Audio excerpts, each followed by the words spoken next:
Alright, so in this video we're going to look at some derivatives, but we're going to use a table to solve these questions that we have over here. And so over here we have to find the derivative of 2/3 times f of x. We have a table over here with some values for x, f of x, and f prime of x, and we have to evaluate that at x equals 2. So let's get started. This is just the constant multiple rule. We can bring this 2/3 outside and just make this 2/3 times the derivative of f of x. This is equivalent to that. And then we have to evaluate this at x equals 2. So this is just going to be 2/3. So the derivative of f of x can just be rewritten as f prime of x. And this is, of course, going to be evaluated at x equals 2. So in order to evaluate this x equals 2, we're just going to replace this x with 2. So this is going to be the f prime times f prime 2, which is going to be equal to 2/3 times, what is f prime 2? So let's look at the x column here. Let's go to the 2 over here. And f prime 2 is 0.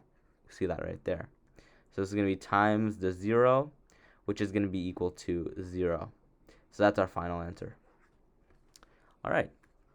So let's go to the next question now. So the next question here is looking at the derivative of f of x plus 3x minus 9, and then evaluate it at x equals 4. So here what I'm going to do is I'm going to use the sum and difference rule.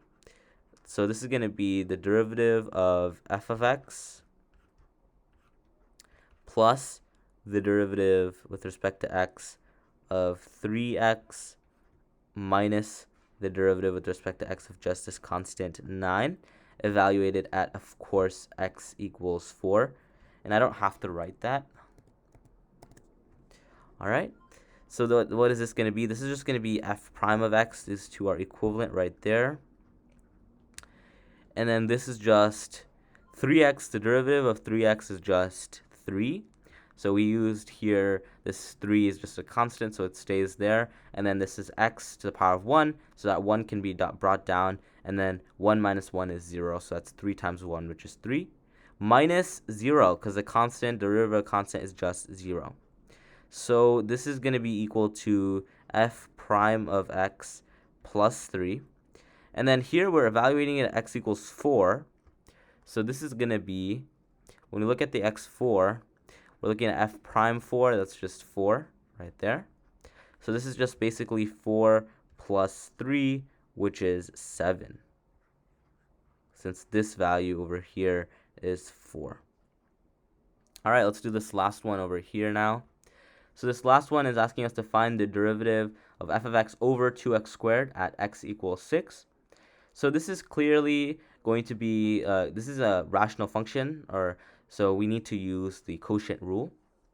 So what we're going to do is we're going to look at the derivative of the top, so it's f prime of x, times, so this is times 2x squared, that's just the bottom, stays the same, and then minus the derivative of the bottom, so that's just 4x, right?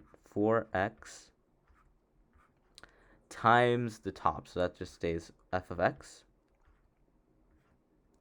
And then this is going to be all over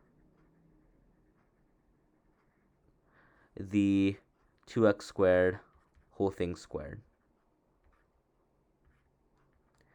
All right. And what I essentially did here is I set this f of x, this top part, equal to this f, and then the bottom part, 2x squared, equal to g, if we looked at the definition of the quotient rule.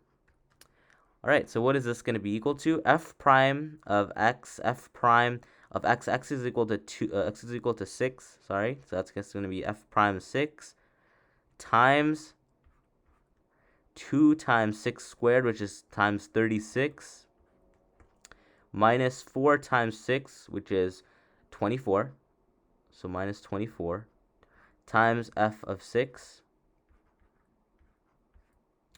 This is going to be all over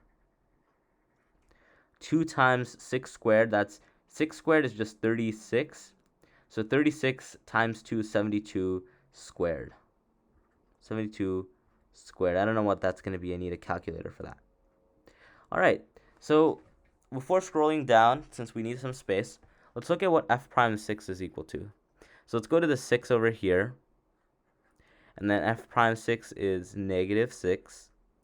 So that's negative 6. This can be negative 6. And then f of 6 is just, so we look at the 6, we look at this 1.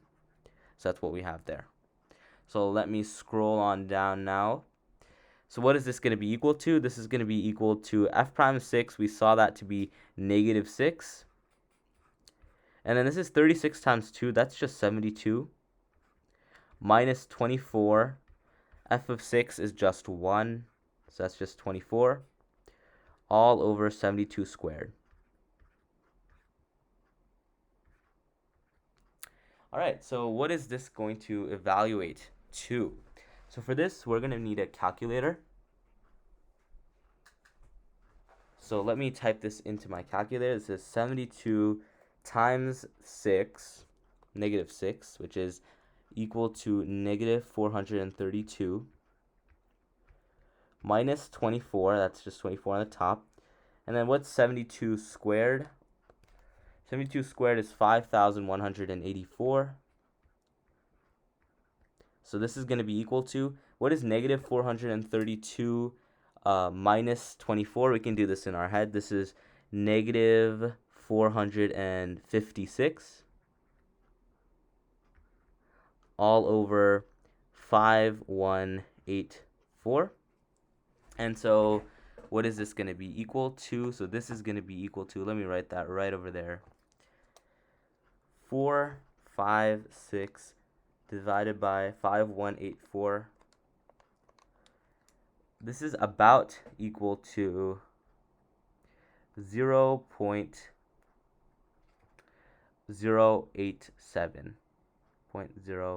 Well, this would be 0.088, about. And so that would be the answer to the final question. You could have just left it like this and simplified a little bit, but I decided to put it into my calculator and get a decimal answer.